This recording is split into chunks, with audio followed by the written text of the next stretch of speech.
le fait d'être un teubé, littéralement, Ouais, c'est un unfair advantage quand tu te lances Ouais, j'en ai rien à foutre. au-dessus d'une tour Eiffel. Jet, tu le dis si on te fait chier, hein. Non, mais je regardais l'itinéraire qui me restait à faire. Tu sais quoi? Est-ce qu'on rembobinerait pas un petit peu là? Arrête de bouger, Gus. Putain, je suis en train de parler à Charlie et Chaplin. Mais il faut aussi pouvoir arroser quand il faut arroser, tout simplement. T'es un arroseur, toi. T'es un arroseur arrosé, j'ai Je l'impression. suis un arrosoir, moi. Tu peux nous faire un truc genre en mode. Je sais pas si vous êtes d'accord avec moi. J'ai rien compris à ce que t'as dit, donc. Bah ouais, c'était sûr, mais toi tu comprends rien dans la globalité, donc...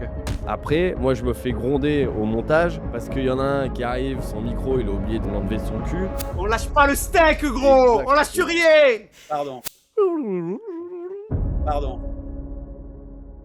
Aujourd'hui dans Poivre et Sales, on va vous parler d'un débat qui dérange. On a pendant des années glorifié les techos, les ingénieurs comme étant les meilleurs entrepreneurs. On en a parlé dans la Silicon Valley avec toutes les personnes qui ont monté des grosses techs et des startups qui ont été extrêmement valorisées. Mais finalement, on va se poser la question, est-ce que les meilleurs entrepreneurs ne viennent pas du monde de la vente?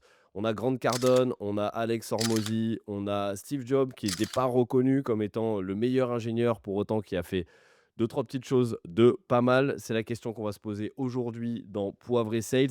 On va vous donner 10 bonnes raisons d'apprendre la vente quand vous êtes entrepreneur et pourquoi c'est impossible d'y déroger. C'est parti pour Poivre et Sales épisode 12 avec l'équipe de nuit, Jed et Gus.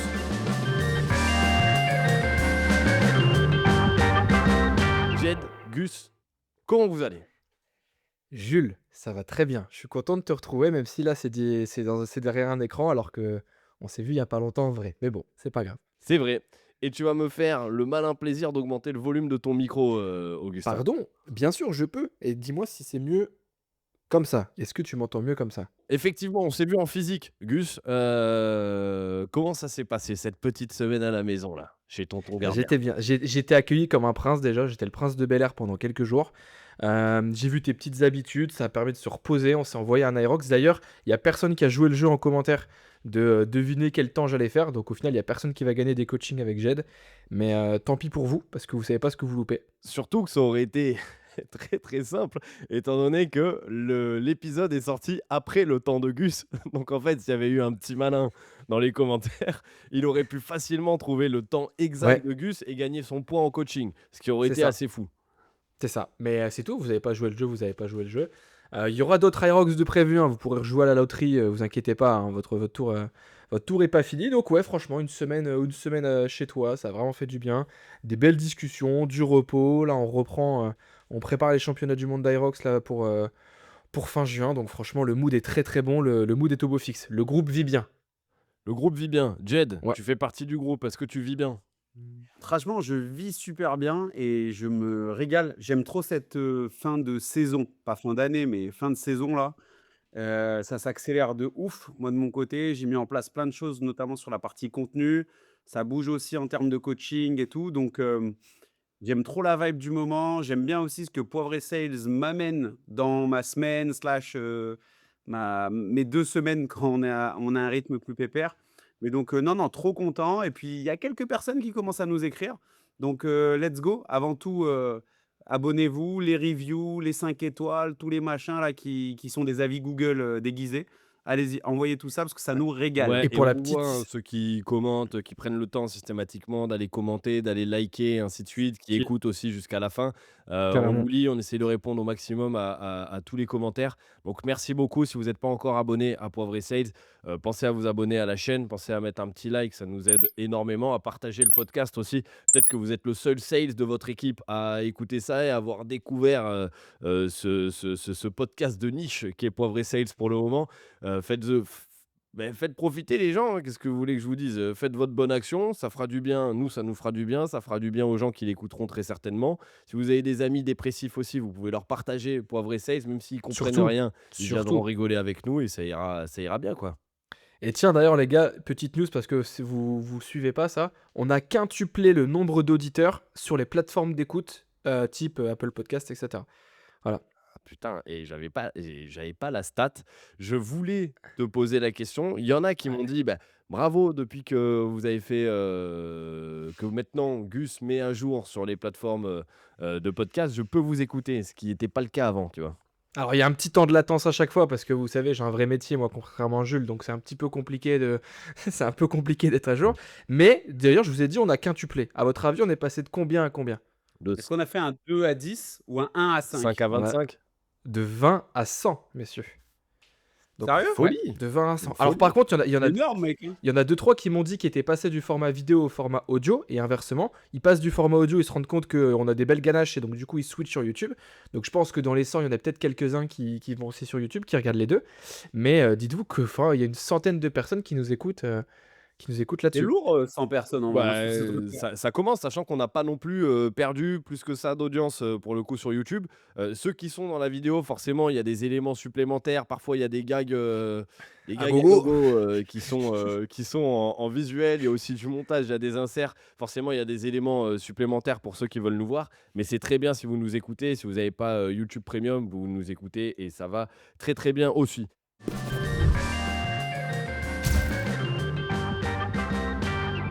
On va lancer là ce petit débat du jour déjà. Est-ce que pour vous, il y a une compétence star qu'un entrepreneur doit avoir impérativement? Oui, vous êtes 100% biaisé sur cette histoire. Oui, totalement. Je vais laisser Jet parler, tiens d'ailleurs, je vais le prendre de court. Ouais, moi, je vais peut-être prendre un contre-pied, mais pour moi, la compétence reine on parle d'un entrepreneur qui essaye de créer une entreprise, hein. On est d'accord, on parle pas d'un solopreneur tout seul dans sa chambre, qui développe un Franchement, truc. les deux, hein. Hop, Les deux, hein. OK, parce que moi, une compétence qui pour moi est essentielle, c'est la compétence dans le recrutement et dans le fait de s'entourer et d'être capable d'attirer des talents et de faire en sorte que tu aies une équipe de stars, Ouais. justement. Je trouve que le recrutement, c'est super dur et c'est une compétence qui, à mon avis, fait vraiment la diff, surtout quand on parle de scale, de passage à l'échelle, et cetera. Donc vraiment, la capacité pour un entrepreneur à recruter, pour moi, ça fait vraiment la diff sur le long terme. Je suis assez d'accord. Je suis même beaucoup d'accord. On en a parlé la dernière fois avec Jules d'ailleurs sur l'équipe sales. Moi, ce serait la vélocité. C'est la capacité à mettre en application les enseignements, les méthodes, les techniques qu'on t'a partagées, juste pour voir si elles fonctionnent, pas forcément pour... parce que c'est un truc très français de vouloir tester plein de trucs, enfin de vouloir apprendre plein de trucs et ensuite de se lancer. Mais je pense que surtout quand tu es entrepreneur, quand tu as envie de faire des choses, l'idée c'est juste de faire des choses. Qu'elles soient mal faites ou qu'elles soient bien faites, on s'en branle. Ça, Parce c'est que une dans tous les compétence ou c'est un état d'esprit? pour moi, c'est une compétence parce que j'appelle ça la vélocité, tu vois? C'est la capacité de faire des trucs et de se mettre en mouvement et tu vois, alors je sais plus où j'avais lu ça, mais plus tu vas faire des trucs, plus tu es entraîné dans le mouvement, tu vois? C'est la phrase: «Le mouvement crée le Mmh. mouvement» La et au moins tu as des opportunités qui vont l'inertie, c'est ça? Je crois que c'est le mouvement crée de l'inertie, mais ouais. Ouais, je crois que c'est ça, le mouvement crée de l'inertie et en fait, tu vois, même si, tu t'atteins pas tout de suite l'objectif que tu voulais, ça va quand même t'ouvrir des portes et ça va quand même t'emmener à droite à gauche et je pense que pour moi enfin, moi, ce que j'apprécie vraiment beaucoup, c'est quelqu'un qui a vraiment la grinta, qui met plein de choses, qui met plein de trucs en action, au lieu de se poser 45 000 questions, il faut s'en poser, il faut parfois prendre de la hauteur et faire un petit coup dans le rétroviseur, ça c'est évident, mais il faut aussi pouvoir arroser quand il faut arroser, tout simplement, surtout au début pour moi. T'es un arroseur, toi. T'es un arroseur arrosé, j'ai Je l'impression. suis un arrosoir, moi, je suis un arrosoir qui arrose. Ouais, ouais, mais Ouais. je le Il sens. est plus dans des délires de tuyaux que d'arrosage, Ouais, mais ouais, après c'est un autre débat. je le sens quand je te parle. J'ai le pif pour les J'ai jardiniers, moi. mon bonhomme. Ouais, mais après, pour revenir sur ce que tu disais, Jed, hem, est-ce que le recrutement aussi finalement c'est pas de la vente?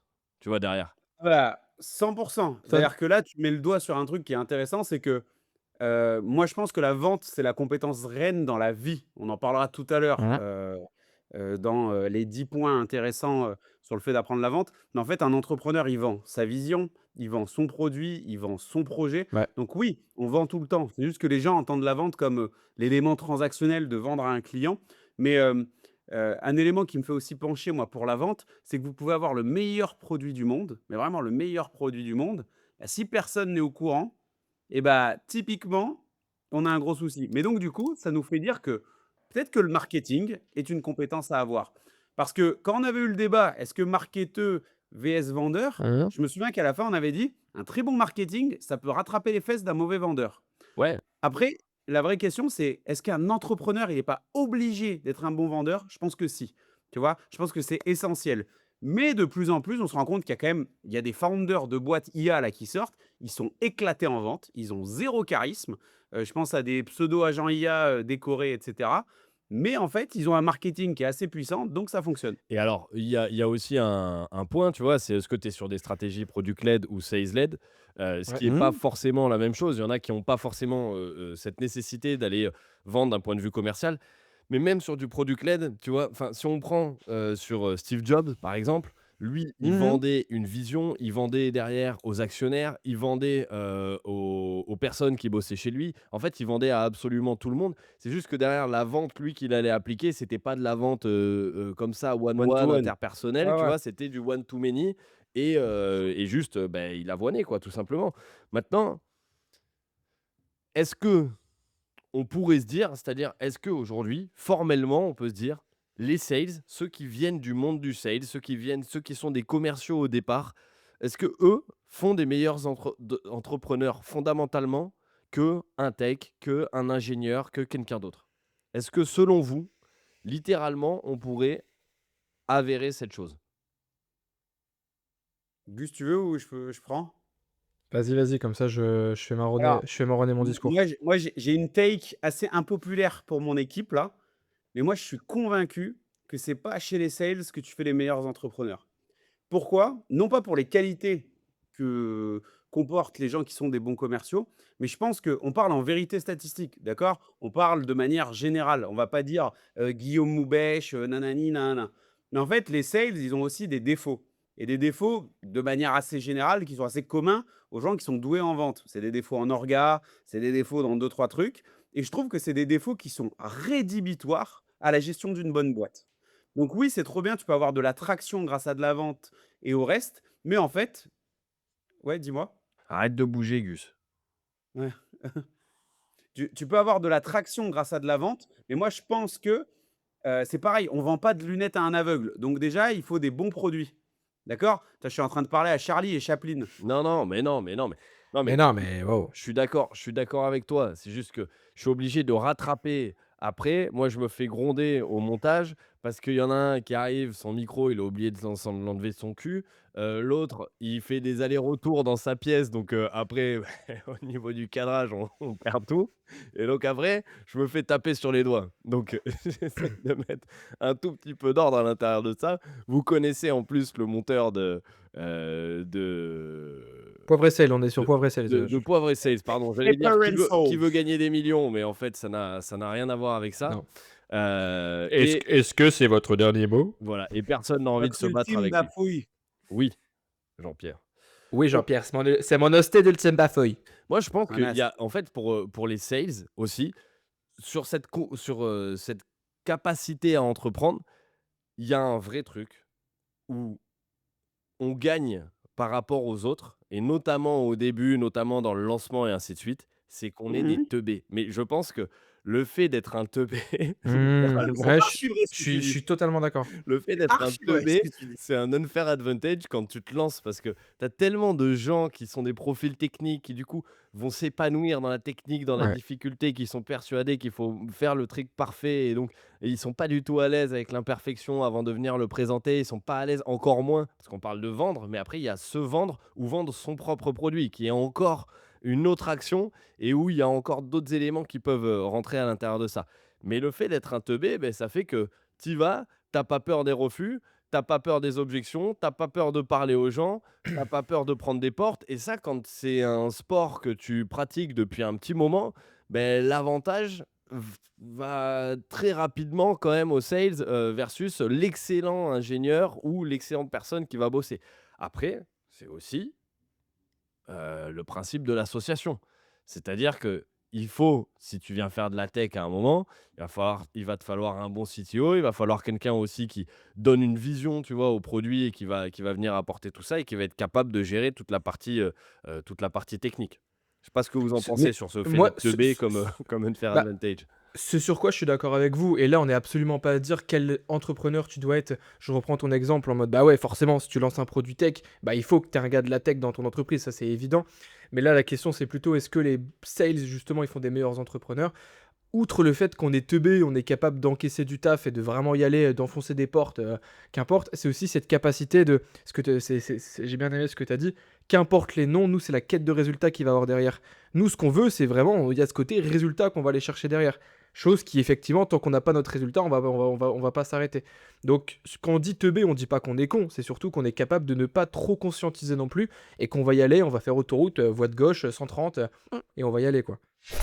Bon, je te l'accorde, on rigole bien dans ce podcast, mais derrière le podcast Poivre et Sales, il y a aussi une boîte dont je suis le cofondateur qui s'appelle Scalisia. Scalisia, ça fait maintenant 6 ans qu'on accompagne des entreprises B2B à se développer dans leur acquisition pour avoir plus de rendez-vous, mais aussi à implémenter des systèmes commerciaux pour faire plus de chiffre d'affaires, closer plus, se développer et ainsi de suite. Et on accompagne aussi bien des boîtes qui peuvent faire entre 0 et 10 000 pour lesquelles on a des accompagnements que des boîtes qui font plusieurs millions. Donc si tu es un entrepreneur ou une entrepreneuse, que tu es en B2B, que tu as envie de regarder si on peut éventuellement t'aider, que ce soit pour te faire monter en compétence tes équipes sur cette partie vraiment acquisition et développement commercial, ou que tu aies tout simplement envie d'externaliser ton cold call ou que tu as envie d'externaliser ton acquisition avec nous, je vais te mettre des liens dans la description. Libre à toi d'aller regarder, de prendre 30 minutes, 1 heure peut-être, avec un de nos experts en stratégie qui pourra avoir un regard dans un premier temps sur ton business, te dire éventuellement si on peut t'aider ou pas du tout. Je ne vais pas te prendre plus de temps, on revient à l'épisode et je te dis à très vite. Ciao.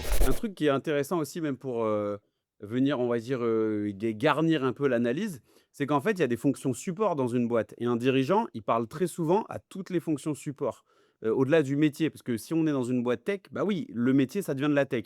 Donc, il te faut un CTO, il te faut, etc. Mais moi, je pense que les sales, là où ils ont un vrai unfair advantage, bah, vu que tu t'exprimes plutôt bien et que tu as pas peur d'éroger, il y a de fortes chances que tu arrives à créer une vision, comment dire? Une identité aussi d'entreprise, que tu sois meilleur au recrutement, ce dont je parlais juste avant. Il y a moyen aussi que tu comprennes beaucoup mieux ta team marketing, parce que tu t'es mangé des leads un Ou peu pourris. ta team de sales. Exactement. Avoir un entrepreneur, un chef d'entreprise qui connaît justement le commerce, c'est quelqu'un qui peut dupliquer justement tout ça. Combien de fois je vois justement des chefs d'entreprise qui viennent, qui n'ont aucune compétence justement sur la partie commerciale et qui derrière veulent déléguer quelque chose qu'ils maîtrisent absolument pas. Et quand tu veux justement faire de la croissance ou faire de l'acquisition, maîtriser le sujet, ça te permet de savoir ce que tu veux aussi.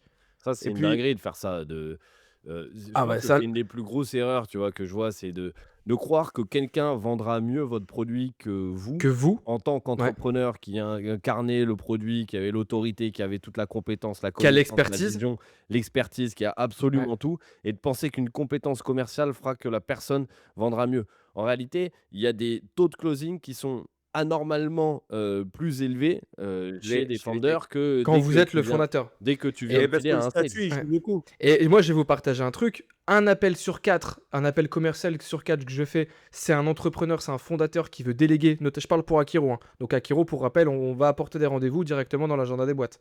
Un appel sur 4, c'est un fondateur qui me dit je sais pas faire, aucune personne chez moi sait le faire, donc je veux déléguer. Moi, ce que je dis dans 100% du cas, c'est si vous de votre côté, vous savez déjà pas le faire, comment vous pouvez déléguer quelque chose que vous ne comprenez pas? C'est Ça, casse-pipe, pour, c'est c'est casse-pipe. casse-pipe pour le coup. Mais Il y a des choses qui vont arriver, ils sauront même pas si c'est qualifié, ils sauront même pas gérer derrière les rendez-vous qu'on va envoyer. Pour le coup, c'est le bourbier par excellence.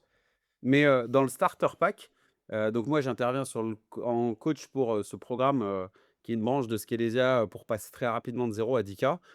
On se rend compte aussi que très vite, donc on a segmenté quand même le métier d'entrepreneur en 2, hein, partie acquisition setting et une partie vente. Et bah, très vite, il y en a qui veulent se délester d'une des 2 parties sans l'avoir maîtrisée quand ils Hein. commencent à avoir des premiers résultats. Et moi, ce que je leur explique aussi sur tous ces gens qui veulent prendre plein de closers pour se concentrer sur la delivery, blablabli, blablabla, c'est qu'en fait, au-delà de pas comprendre ce qui va se passer, tu vas être incapable de juger et d'analyser la qualité du prestat.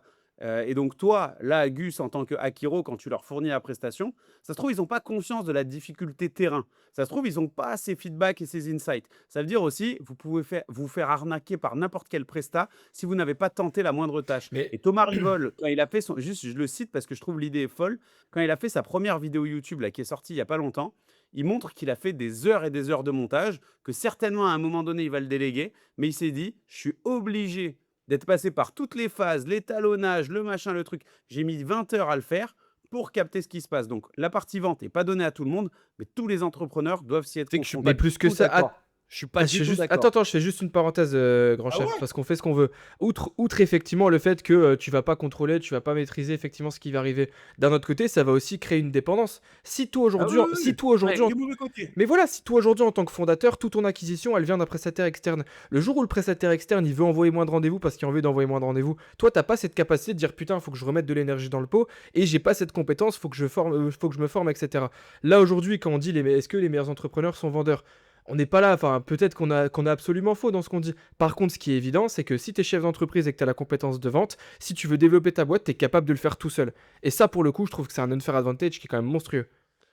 Pourquoi t'es pas d'accord, Mister Garder? Mais parce que en fait, c'est en plus, c'est un truc qu'on avait chez Scalisia au départ de dire: «Tu es obligé de passer par absolument tout, pour pouvoir à un moment, scaler et ainsi de suite et pour pouvoir, tout comprendre».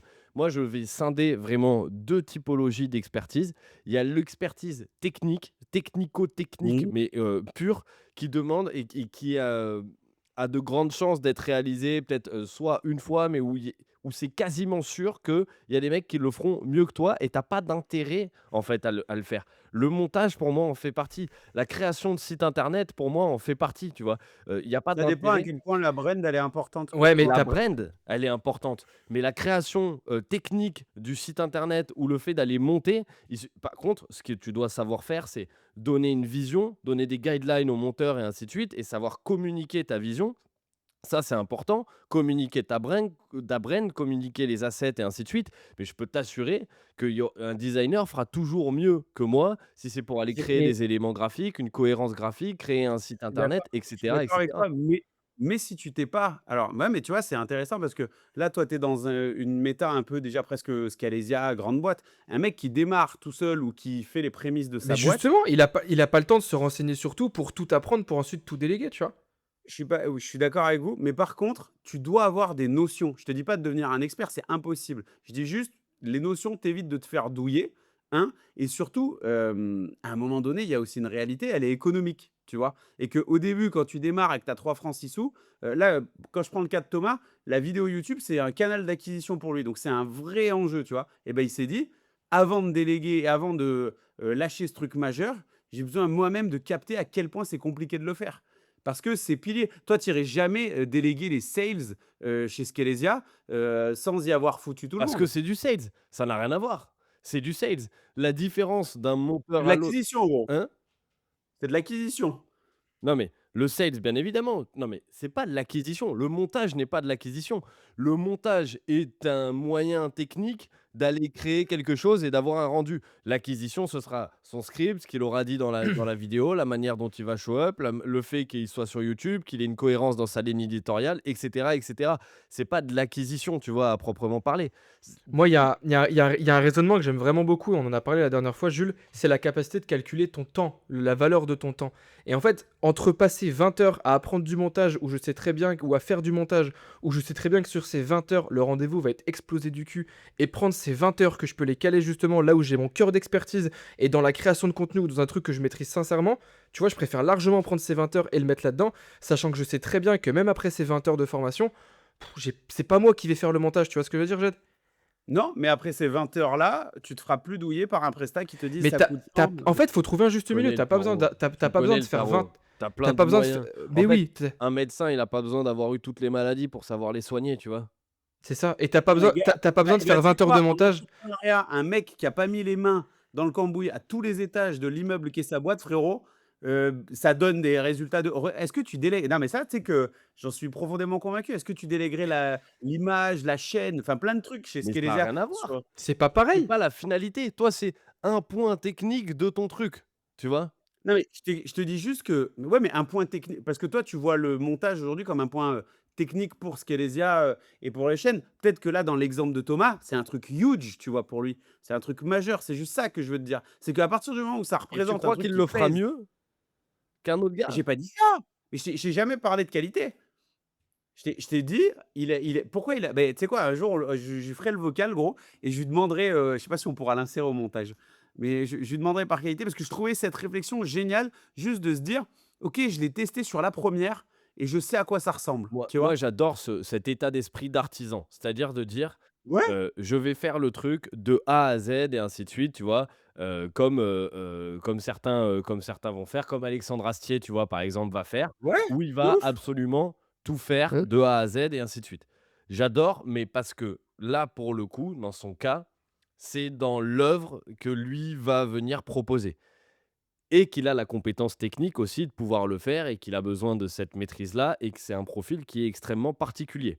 Par contre, si dans une logique de dimension de croissance de boîte et ainsi de suite, de pouvoir, faire grandir, je dissocie vraiment ces 2 expertises qui sont l'expertise technico-technique et l'expertise essentielle à la boîte qui va te faire vivre. C'est-à-dire la vente, le marketing, incarner, la vision du produit et ainsi de suite. Ça, c'est des choses qui ne se délèguent pas, tu vois? Et après, oui, il y a des stades de boîte, mais la réalité, c'est que quelqu'un qui fait le montage au début, il fait le montage pas parce que c'est mieux de faire le montage, ainsi de suite, parce qu'il a pas encore d'argent pour pouvoir le C'est déléguer. c'est moi, c'est ça dont je parlais aussi, tu sais, la réalité économique derrière. Voilà. C'est que ce sera pas parfait, mais so what? En fait, un entrepreneur aussi au démarrage, parce qu'on parle de sales, un peu teubés qui vont tout droit, c'est un profil de sales de se dire: «Bon, bah, allez go, je vais tester le montage, ça va pas être parfait, mais je vais le tester. Ah, je vais envoyer ma première vidéo» et cetera. C'est juste là-dessus que je dis: «Ça peut aider». Mais je comprends, mais tu vois, quand je te dis: «C'est essentiel pour lui», au final, je rejoins quand même vachement ton analyse,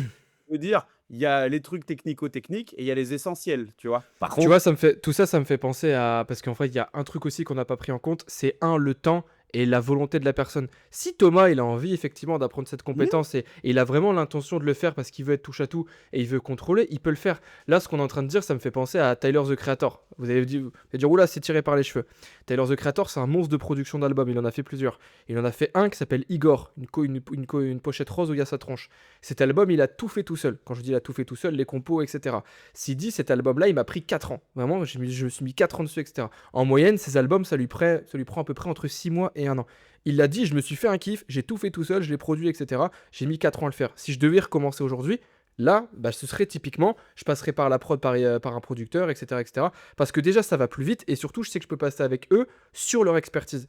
Donc en fait, c'est toujours une question d'intention et de volonté. Si tu as envie de te chauffer, d'avoir un produit final à la fin où tu as tout fait tout seul et tu es content du résultat, en mode putain, trop bien, c'est vraiment tout moi qui ai fait, tu peux le faire. Par contre, si tu veux aller plus vite et le faire les choses de manière plus efficace, il faut s'entourer, ça c'est après dans évident. son cas, il y a une dimension artistique qui vient apporter aussi au Aussi, projet. Exactement. Mais aussi, bref, on aussi. va s'éloigner on va s'éloigner du sujet.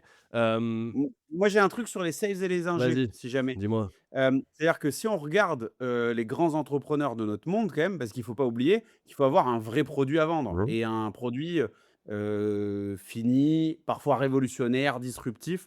Mais tu parce que là, on a cité Steve Jobs, c'est quand même, l'inventeur du smartphone, d'un style d'ordinateur. Tu prends des Elon Musk, je connais pas le man, je suis pas sûr que ce soit le sales de l'année. Par contre, c'est un ingénieur capable de faire décoller ses fusées. C'est-à-dire qu'il y a aussi un certain niveau. Elon Musk, franchement, en sales, je pense il doit pas être mauvais, man, hein. Ouais, mais il a des compétences sociales qui sont proches de zéro, gros. Ouais, je pense Ah non, que ça, c'est réel. Moi, j'ai lu sa biographie, je peux te garantir, c'est pas Ça, c'est le chaud et certain. ouais, ouais, gros, et pour arrivé à ce niveau-là, je vais te dire un truc, hein, lui, Jeff Bezos, qui tu veux, gros, c'est des yinches de l'espace, à ce niveau-là. Si tu lis un peu même la culture de boîte et tout, il y a des gens, ils sont ric-rac je dirais là-dessus. même plus, c'est des yinches de l'espace X. Ouais, pas mal, j'aime beaucoup. Mais Mais donc juste pour dire, faut aussi recentrer, c'est que, moi, il y a un truc que je dis souvent, c'est que la compétence qu'on maîtrise tous là, j'allais dire autour de la table, autour de nos écrans, c'est la vente. Mais en fait, je trouve ça ultra dommage que ce soit ça qui soit vraiment mis en avant de nos jours. C'est-à-dire que j'ai l'impression qu'aujourd'hui, on met en avant quelqu'un qui est capable de vendre le truc, alors que des vrais héros, pour moi, c'est les mecs qui font décoller des fusées, ouais. faire en sorte qu'il y a un robot qui change, Ah, mais Mais après, c'est le vie de quelqu'un. l'exception, en fait, c'est l'exception qui confirme la règle parce que tu parlais d'un truc, c'était disruptif, révolutionnaire. Il y en a combien qui font des trucs disruptifs, révolutionnaires? Peut-être qu'à un certain stade, justement, il faut avoir mmh, ce truc-là. Tu parlais de Steve Jobs.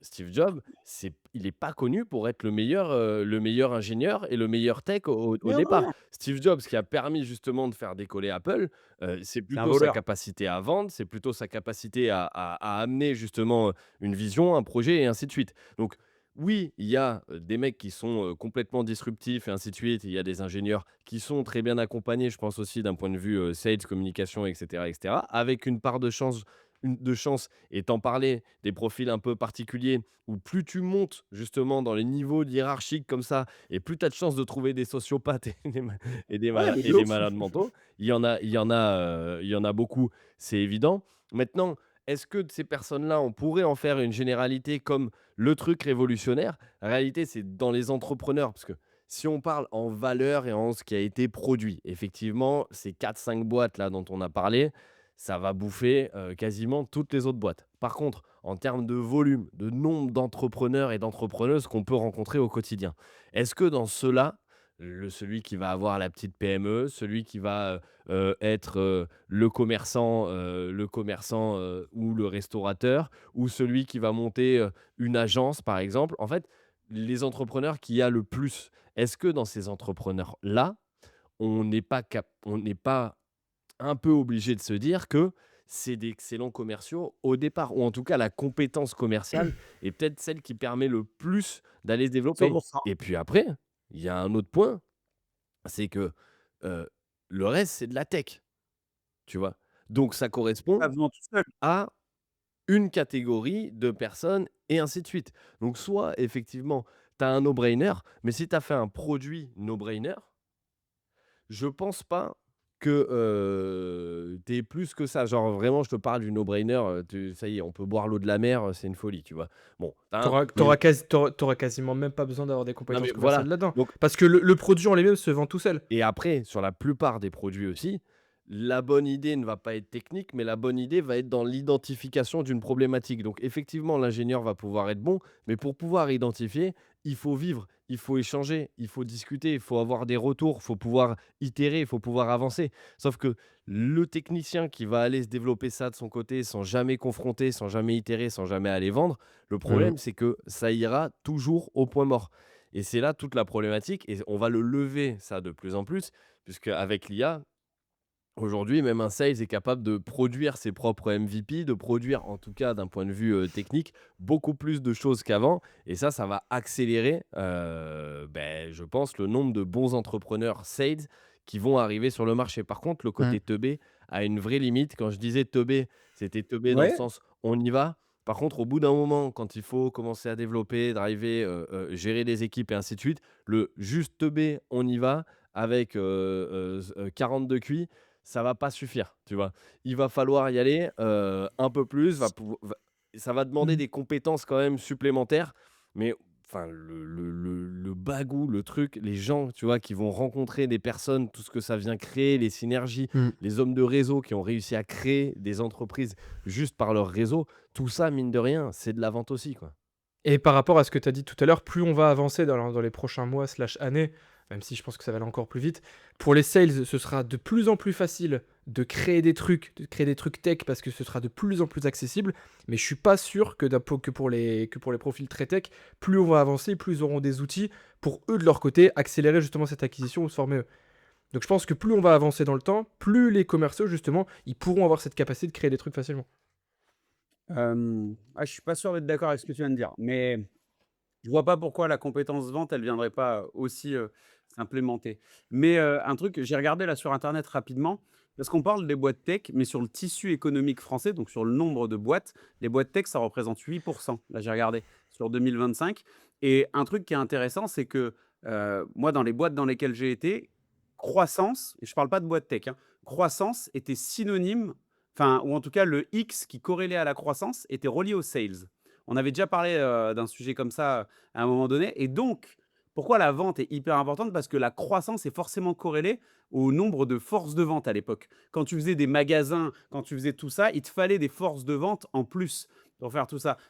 Moi, j'ai été dans des boîtes, toi aussi, Jules, où tu sais, tu prends la voiture et cetera. Tu veux couvrir plus de territoire? Bah, gros, mets un bonhomme avec une 208, tu vois? Et en fait, la compétence qui est la vente que moi j'aime par-dessus tout, pour 92 des boîtes en France, bah, c'est elle qui va venir déterminer ou en tout cas être, un des facteurs, corrélés pour la croissance. Donc c'est dire à quel point, c'est le comment dire? Le métier, souverain et puis on n'oublie jamais, on l'a dit plein de fois dans ce podcast, c'est le pôle vente qui donne à manger à tout le reste. C'est-à-dire que tu peux avoir la meilleure idée du monde, si nous, on va pas faire le job sur le terrain d'aller vendre, eh bah, Gertrude à la compta ou Jean-Bernard, à l'ingénierie, son job, il va pas durer longtemps. Donc on est, condition, comment dire? Sine On embrasse les Gertrude et les Jean-Bernard. On dit. Ouais, mais j'ai rien contre vous. GG, JB, Ça prend toujours on quand dirait même un art des petites martial. cartouches. Bon, il C'est y a peut-être vraiment. des gens qu'on n'a toujours pas convaincus sur la vente. Alors normalement, si vous êtes sur le podcast quand même, c'est que vous avez une appétence, pour la vente. Mais on va vous parler un peu des domaines maintenant et des raisons pour lesquelles c'est indispensable aujourd'hui d'apprendre la vente ou de monter en compétences en vente. Et vous allez voir que c'est pas que la vente, «Salut, je te vends, un produit, je te vends un stylo, je te vends un machin, je te vends, une offre», mais qu'en fait, la dimension de la vente est bien plus large que ça.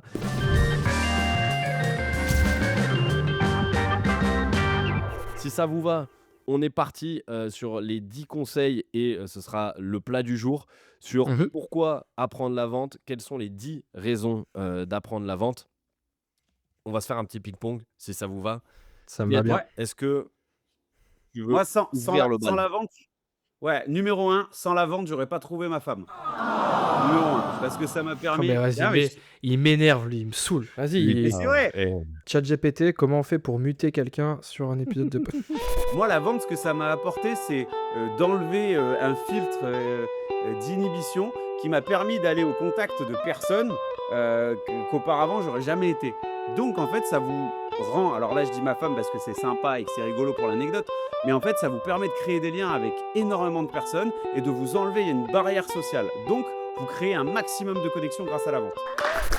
C'est pas mal, Ouais, ça c'est va. pas Ah mal. ouais, et être bon dragueur. Ouais. Si on répète des choses qu'on a dit mais qu'on développe, c'est pas grave? Je te le dirai après. Vas-y. Moi, c'est la capacité de maîtriser son acquisition, ce qu'on disait tout à l'heure, qui est pour moi l'avantage unique que tu peux avoir face à la concurrence, où tu peux toi te sortir et tu peux toi faire effectivement le commerce que tu peux ensuite déléguer. Donc je dirais générer du chiffre d'affaires tout seul. Ça me va. Bah moi, j'irai recruter. Vendre Ouais, la boîte, attirer les meilleurs talents, ça c'est un des ouais. trucs les plus sous-cotés où on se demande toujours, oui, mais la vente, c'est, que vendre et ainsi de suite. En réalité, vous vendez aussi, à vos employés, vous vendez, des missions, vous vendez un poste, vous vendez un rôle et ça, Mmh, être capable de rendre les choses sexy, de savoir, les packager, les accompagner et derrière, de comprendre, derrière les besoins aussi de chacun, quand ils vont vous rejoindre, ben ça, mmh. c'est d'une importance, cruciale et plus vous allez scaler, plus vous allez grandir et plus vous allez vous en rendre compte. Moi, je pense que j'aurais jamais pu recruter une équipe de top profils commerciaux comme on a là aujourd'hui chez Akiro si j'avais pas ne serait-ce qu'un minimum de compétences en vente. Mmh. En vrai, sincèrement. C'est sûr. Non, et un bon réseau, mais que tu t'es créé grâce à ça. Mmh. Tu vois ce que je veux dire? C'est Bah, comme donc tu as comme tu eu d'excellentes relations, oui, oui, dans le c'est passé et pour ça qu'on cetera, le tu prend, sais que derrière ton réseau il se garde, tu vois? il est Ah, qualitatif. il est qualitatif, ça je suis d'accord. Bah, tu vois, Mmh, je te le mets en 4 celui-là. La ouais, capacité de te créer un réseau et d'avoir des connexions plus facilement. OK. Moi, un élément aussi qui est hyper important, c'est qu'être vendeur, ça vous donne des opportunités de malade. Pourquoi? Parce qu'en fait, vous dites un peu dans le côté Jules disait: «C'est des teubés». En fait, un commercial, il dit rarement non à une bonne opportunité, à une sortie, à une bringue. Moi, mes meilleurs souvenirs de vacances, mes meilleures connexions, mec, c'est: «Bah, vas-y, viens, on y va, on sort des sentiers battus» et en fait, cette capacité à sortir des sentiers battus, c'est un truc de vendeur. Typiquement, ce goût pour Mmh. l'aventure. Alors, il y en a, ça se transmet par l'entrepreneuriat, mais quand vous êtes en vacances, bah, vous n'allez pas faire l'excursion avec tout le monde. Vous prenez votre sac à dos et vous êtes un peu débrouillard. Et donc, ça vous permet de vivre des moments uniques, d'être un bon vendeur. Ouais. Moi, je mettrais, j'ai l'idée en tête, mais je sais pas comment le mettre en forme, la notion de visibilité, la notion de brand. Je sais pas Ah ce que ouais, de ouf, je sais de pas ouf. je sais pas ce que vous en pensez, mais à partir du moment où tu es sales, déjà, tu sais qu'effectivement, ta renommée, ta crédibilité, ça vaut quelque chose. Tu sais que c'est un asset qui est quand même monstrueux, effectivement, quand tu fais de la vente et c'est cette capacité où, souvent, un commercial, comme il va vers les autres, il fait attention à son image. Donc c'est sa capacité de développer son image en en connaissance de cause, en sachant que c'est un asset. Je sais pas ce que vous en pensez. Je sais pas si vous êtes d'accord avec moi? J'ai rien compris à ce que tu as dit donc Bah, ouais, c'était sûr, mais toi, tu comprends rien dans la globalité, Non, donc mais en gros, les bons vendeurs ont de meilleurs personal brands. C'est un peu ce que tu veux dire, Gus. exactement. ah vous Voilà. Merci, croyez? G ouais. Moi, je pense pas. Et dédicace à Jules et à moi. On est Mais vous avez des bandes de vous êtes cons quoi, Non. non, mais vous bossez en fait, non mais alors là, c'est hypocrite ce que tu fais parce que gars, t'es en tournage de podcast tous les 2 heures et oui, mais qui sont vus par ma daronne mais et c'est les pas grave, cousins. mais non, mais tu crées du contenu parce que mais tu capté, créer du contenu, c'est intéressant, c'est primordial. D'accord avec toi, Donc vas-y, mais Mais c'était c'est mais hypocrite, mais ça vraiment. veut pas après, dire que ça marche. attention, des personal brands, par définition, tu vas avoir des personal brands aussi qui vont être différentes et donc qui vont, accrocher avec plus ou moins de personnes. Il y a Bien aussi sûr, justement des gens qui vont absolument pas aimer, ce qu'on va venir dégager parce que peut-être ce côté-là et à bien sûr. l'inverse, il y a des personal brands attends, je vais te prendre juste un gars, Hugo Décrypte, gars. Le mec Ouais. Gros, s'endort pendant ces trucs. C'est-à-dire, moi, il m'endort, le mec, il a les yeux fermés pendant qu'il est en train de raconter les actus du jour. Le gars, ça se zéro fait bien. brain, zéro. Enfin, Non, même zéro non, charisme. mais zéro charisme, zéro rien. Genre, enfin, pour moi, c'est le lisse absolu parce que tu sens il essaye d'apporter une neutralité dans ce truc de Il a le journaliste gouvernement comme ça, et il a et ainsi de suite, tu vois? Et alors typiquement, moi, c'est le gars où je me dis, c'est une des plus grosses personal brands, en tout cas en termes de nombre de personnes qui vont le suivre en France. Pourtant, Non, mais c'est un capital c'est une commercial. exception. Jules, tu prends 100 head of sales et tu prends 100 CTO. À ton avis, il y a combien d'head of sales qui publient sur LinkedIn ou qui sont visibles? Et il y a combien de CTO qui le font, tu vois? non, mais Oh, là, les tu lèves un autre CTO. truc, c'est que les commerciaux, ils ont aussi souvent ce besoin d'attention. Bah oui, et donc du coup de visibilité, donc Oui, de mais création de tu vois ce que je ça veux veut dire? pas dire que c'est toujours bien fait. C'est juste ça Non, que je veux dire. je dis pas ça, mais c'est C'est juste pas qu'ils ont vrai. qu'ils ont capté que la visibilité, ça pouvait être un asset, derrière. Ça peut être un super épisode, Jules, à se noter. Je suis C'est d'accord. sur les aspects psychologiques du sales. Tu sais, de ce qui fait la Mmh. personnalité des vendeurs. Je sais pas si tu avais un élément, Ah Jules, ben sinon j'en ai un ou j'avais 2. un élément, ouais. J'avais un élément qui est arrivé, qui est pas évident au départ, à capter, mais c'est vendre ses idées. En gros, par vendre ses idées, je le vois quand tu es dans une association, bah, comme la mienne, on est 3, donc parfois il y a des trucs qui te hype de fou.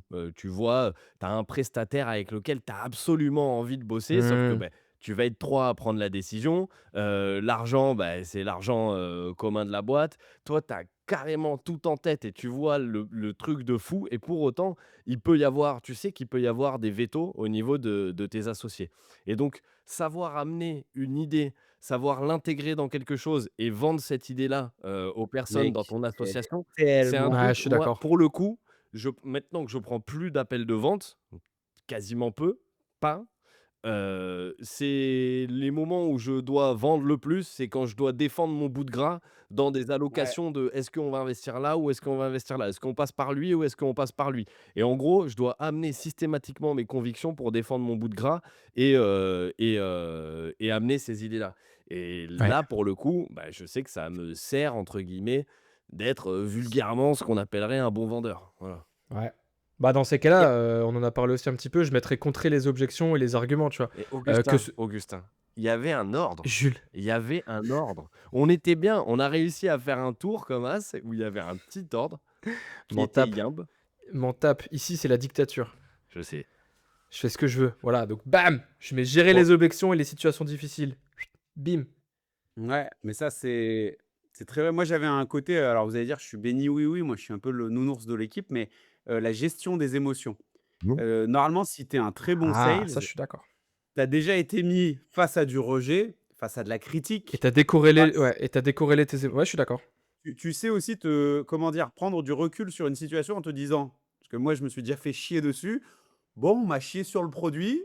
Ouais, ouais, je lâche des doses, Dubaï, caca, tout ça. Tu le mec qui parle en live. il y en a qui sont déjà fait chier dessus là dans les Mettez-le en commentaires. mettez-le en Je voulais commentaire témoigner si, à visage découvert. tout ce qui est scatophilie, ça vous dit? Ouais. Et Scato, c'était un voisin italien à moi, mais rien à voir. Ah, rien à voir. Heu, mais non, la gestion Rien à des voir. émotions en tant que sales, hyper important parce qu'en fait, on se fait souvent tirer dessus et même, on apprend aussi qu'il faut pas réagir à chaud. Parce que si le gars, il t'envoie une objection et que tu as juste envie de lui dire: «Mec, tu pas logique», ça fonctionne pas. Donc c'est un bon moyen d'apprendre, à se comment dire? À se contenir et aussi à mieux gérer ce qu'on dit. Je sais pas si ça vous arrive des fois de vous dire: «Ah, là, la formulation que je vais donner à mon idée, elle est pas dingue. viens, je la processe dans ma tête, je gagne un peu de temps, et cetera. Ouais. Ça t'évite de dire des dingueries en théorie Et de d'être un bon poser des sales. questions, tu sais, quand il y a des folies comme ça, genre, je sais Ouais. dans ton quotidien, à Mais l'époque, mec, j'avais un truc, un reproche, un truc, moi, que dès que ça me traverse, je suis obligé de te l'envoyer direct dans la tête et ainsi de suite. Et dans ouais, cette intelligence, émotionnelle, tu vois, c'est de se dire: «En vrai, est-ce que ça va?» Je sais qu'en fait, c'est plus Ouais. fort que moi de l'envoyer, mais je sais très bien ce que ça va engendrer de faire ça, tu vois? Mais c'est mais plus t'arrives fort. rien à voir, mais t'arrives, Jules, à le faire ça aujourd'hui?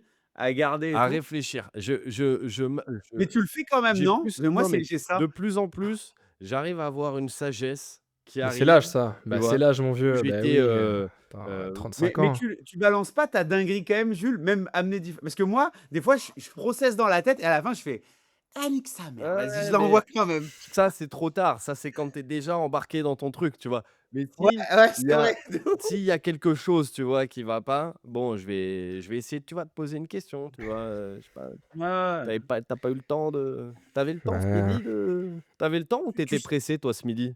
Ah Vous OK. seriez pas contre, le fait de Ouais, ouais, non, mais voilà, c'est Dis donc, tu t'es levé du mauvais pied mon bonhomme. dis mmh. donc.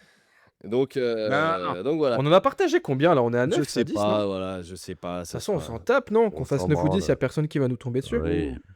Dernier petit argument parce qu'après l'horloge tourne, mais être un bon vendeur, en vrai de vrai, ça vous donne aussi énormément confiance en vous, en théorie. Oh, mais Heu, ta gueule, non, mais Non, non, c'est non, vrai. je suis pas d'accord. Bah, franchement, mec, il y a des Mais vendeurs, tu l'as dit au introvertis. tout début, tu as chopé ta femme Non, comme non. ça, on l'a con Non, mais ça n'a rien à voir, rien à voir. J'avais payé, bon. Non, vas-y, mais stop, stop, Heu, stop. non, mais en vrai, avoir confiance en soi parce que, tu es en représentation, tu es tout le temps devant des gens que tu connais pas, bah, ça te booste ton capital confiance et donc derrière, tu es capable de faire 100 fois plus de trucs et la confiance en soi, au 21e siècle, en 2026 où les gens, ils sont tous derrière leur Mais ils ordinateur sont là, pas en comme des panique, hein. gros geeks. Non, mais gros, il y a des hein? gens moi, il y a un mec, une fois, il me je vendais des légumes dans la boutique de mon père, il me fait: «Oh, j'adorerais faire ce que tu fais». Je dis: «Tu fais quoi, gros?» Il me dit: «Je bosse au CEA». Le CEA à Grenoble, C'est c'est, quoi? le truc de recherche nucléaire atomique. Je dis: «Mais frérot, tu es capable de créer des lasers?» Il me dit: «Ouais, mais je suis incapable de vendre des Ou tomates». même de Je veux dire, commander des pizzas. Moi, j'ai c'est moi moi, j'ai des potes, c'est des monstres, ils sont même pas capables de décrocher le téléphone pour faire une mais commande bien de Le sûr. pizza. rendez-vous chez le coiffeur, tu sais, quand tu Non mais viens. Mais grave! gros, mais Gros, c'est ils sont ça! comme ça! Non, mais attends, va chercher mon colis. Moi, Et ma femme, des fois, va chercher mon colis. Mais vas-y, toi. gros, la Non, da mais je peux parler au mec. Non, Pareil, les gars, va arrête. ouvrir, vas-y, va chercher vas-y, la bouffe, va pour le livreur. comment les mais je te Tu moi, vas payer, tu vas payer. Ah, c'est une hérésie pour moi, ce genre de truc. Vraiment, j'arrive pas à Mais assimiler ça, quoi. mais par contre, c'est une réalité et c'est ultra mais oui! déceptif, par contre, d'être comme ça parce que, tu sais, il y a des moments, je sais pas, tu croises des gens, machin, dans un mais tu as envie de leur enfin, t'en bats les couilles de ma life ou tu veux pas me poser une question, tu veux pas qu'on ait une interaction, je sais pas et tu sais, quand tu arrives dans un groupe et tu as l'impression que tout le monde il y en a, ils sont très à l'aise à être sur le tel, comme ça, tu es au Ouais. resto, Le il y a mec. Ah pas moi, de je sais pas problème, ça. il y a Ah pas ça, de je sais pas. galère et non, non, tout va bien. Mais Mais d'ailleurs, tu lèves un point qui est horrible, c'est que ça veut dire que quand on a un profil un peu comme on a nous, alors là, on défend notre paroisse à fond et certainement que ça doit être chiant d'avoir que des gens comme ça autour de nous. Mais en vrai, des fois, c'est relou de devoir tout le temps être le moteur du groupe, le moteur des Ouais, vacances, le moteur des discussions. Putain, il y a un gros blanc, l'ambiance est pourrie. Bon, bah, c'est toi qui viens faire le clown. Donc en vrai, c'est parti en thérapie cette histoire. un petit peu, hein. Je suis à deux doigts de m'allonger derrière et tout, mais bon, ouais. allonge-toi, allonge-toi. Ouais. Non, bah, Allez, écoutez, mets-toi dans le on va divan, garçon. terminer. On ne On sait pas si dit on en a donné, 9 ou 12, mais c'est très bien. On va passer au dessert, au tout petit doit se terminer par 12. au coup de cœur.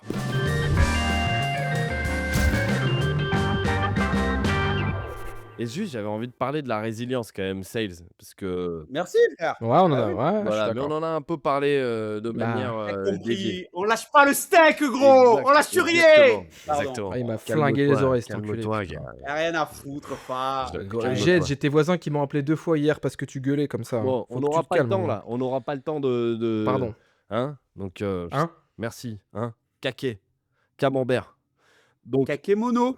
On reste dans la hop DA. là, bonhomme, chut, tu te fais petit, merci. Heu, alors, on passe au coup de cœur. Qui a un coup de cœur? Moi, j'ai un coup de gueule. Eh beh, c'est moi qui ai un coup de cœur. Eh bah, c'est Koun Laziz, C'est bah, moi c'est le eh coup bah, de moi j'avais cœur. alors. oublié que c'est moi la petite C'est douceur. la petite douceur de la semaine, c'est le dessert. Moi, j'ai un coup de cœur, quant au fait que je ressors. Pas je ressors dans le sens, machin, sortie et tout, je vois des potes, mais en ce moment, je mes 5 dernières années, j'étais, bah, forcément à fond télétravail et ainsi de suite et j'allais pas forcément j'ai jamais été dans des coworks, j'allais pas trop, bosser à droite à gauche et en ce moment, je m'autorise un peu plus de quelques conversations, où je croise des gens et ainsi de suite et vraiment c'est, un coup de cœur pour le physique, pour ce que tu arrives à créer quand tu croises les gens en physique, que ce soit Ouais. avec, des personnes avec lesquelles on bosse depuis très longtemps et qu'on n'a pas bossé, avec, Gus par exemple qui vient passer une semaine à la maison, avec, quelqu'un que tu vas aller croiser parfois dans un resto et où normalement, bah, tiens, tu vas te dire bonjour comme ça, mais en fait, elle t'a reconnu de LinkedIn et tu t'autorises du coup la petite conversation avec la personne et derrière tu comprends qu'il y a 10 000 ponts à faire avec la personne et au plus je fais des visios complètement désintéressés, au plus j'ai des rencontres Ça physiques, saoule. des rencontres physiques qui sont complètement désintéressées au départ et au final, bah, il se passe, plein de bonnes choses, plein de jolies choses et je trouve que c'est vraiment sous-estimé parce que, beh, ça va avec le côté se bouger le cul, sortir, aller voir des gens, rencontrer et ainsi de suite. Moi, j'ai toujours fait ça et toujours bougé à droite à gauche, en tout cas le week-end avec mes potes et ainsi de suite. Mais quand c'est dans le taf, c'est vrai que je l'ai beaucoup moins fait, sur les dernières années et là, en le faisant, bah, c'est trop bien parce que ça amène, plein d'opportunités et de rencontres intéressantes et donc c'est un petit coup de cœur, ouais, pour le physique et j'ai de plus en plus envie de faire des expériences comme ça, Les meet-up, des expériences physiques, j'allais dire. rencontres abonnés. Donc voilà, j'ai envie de faire de Et l'expérience. juste Jules, moi Gus, on a commencé à travailler qu'en visio. Enfin en visio, ouais, même, téléphone et cetera Sur et Tamagotchi. ouais, ouais, ouais, ouais, ouais et il parle de personnes d'asiatiques. Mais, et en gros, quand on a commencé à se checker ouais, ouais, j'en ai rien à Je me foutre, suis dit quoi. une Ah non, tour mais Eiffel. Ouais, ouais, je ouais. suis une Waouh! to Waouh! Dans les cuisines d'un resto à volonté, guys. Top. Non, mais quand j'ai commencé à rencontrer Gus et cetera et qu'on a fait des trucs, en physique, phrase chelou, mais quand on a fait des vrais trucs, que ce soit sur le cold call, sur des soirées. En vrai, la première fois où on se capte, gros, c'est pour aller à une soirée. Donc forcément, tu crées un lien qui est ultra stylé parce que tu vas rigoler, tu passes un bon moment. Mais même quand il s'est pointé à Lyon, gros, j'ai pas réfléchi une seconde à me dire: «Je fais 600 kilomètres dans la journée parce qu'on va passer un bête de moment». Tu vois ce que je veux te dire? Et en fait, derrière, tu sais forcément que quand tu vas bosser, quand il a besoin de moi sur un truc ou j'ai besoin de lui sur un autre truc, bah, c'est beaucoup plus facile de lui demander à lui, que de demander à Flavien, c'est le gars qui balance des trucs donc non, mais c'est vrai! Mais Mais en plus, tu sais que c'est archi vrai. moi, la première fois que j'ai rencontré Gus dans une backroom au Cap d'Agde, ça a été, Mais À ça a la été Louina. le coup de foudre. ça a été le coup de foudre, effectivement, mais surtout, c'est la Putain, mais la Basile, fois il va nous d'après où trouver là, je t'ai vu en dégueulasse. visio, vu que je t'avais vu que de dos et ça m'a fait un bien fou de te voir de face, quoi. De me Face ou voir de sans me fesses. sen de me voir sans me sentir. Exactement, voilà. Non, mais tout ça pour autant, je pense qu'on n'a jamais autant dévié sur un épisode. Sincèrement, là, il doit être Peggy 18, Parental Advisory explique, Ah ça et si, j'ai explique un le autre concept. petit coup de cœur, c'est un micro coup de cœur. Gus m'a fait découvrir là les patchs de nez, que qu'on voit, tu sais, qu'en Oh résumé là et tout. là! Oh là Eh beh, là! écoute. Mmh, mmh.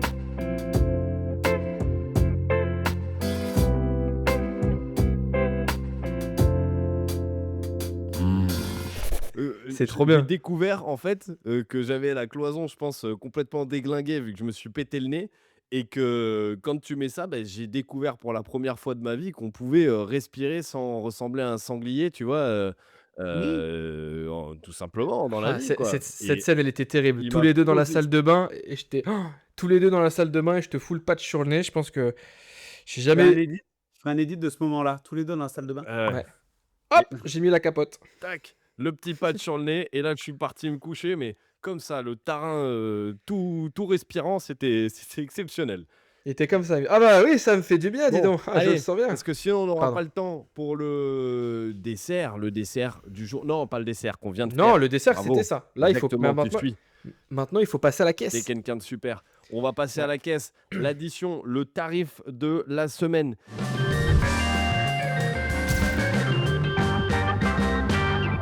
Je peux en avoir un J'en ai un, moi. que j'ai mis, en fait, je l'ai mis involontairement dans un podcast hier. sur lequel j'étais invité. Mais donc peut-être qu'on en reparlera. Je vais laisser le tarif de la semaine. Qui va payer l'addition cette semaine? Le coup de gueule de Gus. On est parti. Vas-y, Ça- déglingue tout le monde. Désolé, messieurs, de casser l'ambiance. J'en ai fait un post LinkedIn et maintenant j'en fais un appel au don, un appel à l'action.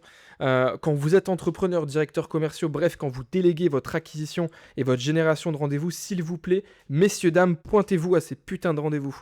Parce que déjà, ça vient dévaloriser, sinon ça vient dévaloriser toutes les actions qui ont été faites avant. Et surtout, vous passez pour des trous du cul. Voilà, c'est le coup de gueule parce que ça m'énerve d'apporter des rendez-vous parfois à des personnes qui ne prennent même pas la peine de prévenir le prospect qui seront pas là. Et on s'est retrouvé dans une situation où j'ai des gars, j'ai des SDR qui prennent des rendez-vous qualifiés, où les prospects sont même là à envoyer des SMS. Bah écoutez, je suis dans la visio, qu'est-ce qui se passe? Le SDR répond pour dire bah écoutez, je vais essayer d'appeler, etc. La personne ne répond pas et le prospect demande bah est-ce que vous pouvez prendre le rendez-vous? Parce que moi, sincèrement, j'avais aimé votre approche, je voulais vraiment échanger avec vous et finalement, c'est un prospect qui est perdu. Donc, surtout dans le contexte de 2026 où c'est compliqué de faire de l'acquisition et où un lead vaut encore plus qu'avant, et bah s'il vous plaît, valorisez les leads et prenez conscience qu'il y a des humains derrière qui font du taf et surtout il y a des gens derrière tout ça. Voilà, c'est mon petit coup de gueule. Je le dis avec beaucoup de sympathie quand même, mais je peux vous assurer que ça fout le démon quand même, ça fout les boules. Les humains, avec Et un Z. Des avec humains des- avec un Z, ZUM1. Et juste pour compléter ce qu'il dit, parce que nous, on l'a vu et du coup, on traque un peu ce truc-là. Mais moi, je commence tous mes coachings avec une phrase, c'est respectez vos leads. Et en gros, ça part de se respecter aussi soi parce que les gonzes qui se pointent pas, là, les clients de Gus, mais t'imagines l'image de la boîte que tu renvoies? Parce que c'est souvent des salariés, hein, les directeurs commerciaux, les sales pour qui on prend parfois des rendez-vous. Et en fait, il y a des gars, mais vous renvoyez une image, mais elle est terrifiante, elle est terrible. Donc, c'est bien beau de dire oui, les cold callers, les machins. Arrêtez d'envoyer vos pièces et pointez-vous au rendez-vous, messieurs, dames. Moi, ça me tue en fait que, enfin, Ah mais je conçois même pas qu'on puisse faire un coup de gueule là-dessus, en fait, que ça existe. C'est une folie, je sais pas, tu payes en plus pour une prestation, on te génère des rendez-vous, tu te pointes pas. Enfin, c'est à un moment, qu'est-ce que t'as? Tu veux pas, enfin, t'aimes pas l'argent, quoi. Il y a un problème, tu vois. Il y a un problème quelque part. Ouais, ouais. Jet, tu le dis si on te fait chier. Ouais, ouais, t'hésites pas. Non, non, mais je regardais l'itinéraire qui me restait à faire, je vais être honnête. Ouais, donc. J'étais sur Waze, messieurs, excusez-moi, je regardais si la police m'attendait sur le giratoire Là, là-bas. Jed est dans un bateau, c'est pour ça il regarde encore combien de temps il lui reste là. Un bateau. Jet il part en go fast dans 10 minutes donc. Exactement. Putain, mec, donne pas des infos comme ça à 1 heure d'enregistrement. Ouais, ouais. Non, mais voilà, enfin, je comprends même pas comment ça se fait. Bon, bref, c'était Poivre et Sales, épisode 12, me semble-t-il. Pensez à vous abonner, pensez à liker si c'est pas fait, commentez si vous avez des sujets que vous voulez qu'on traite dans les commentaires. Allez-y, on les traitera tous. Et on est parti jusqu'à 2000 épisodes. On y 2040. va. Allez, ciao tout le monde, bye. Ciao, bye. Ciao l'équipe, des bisous.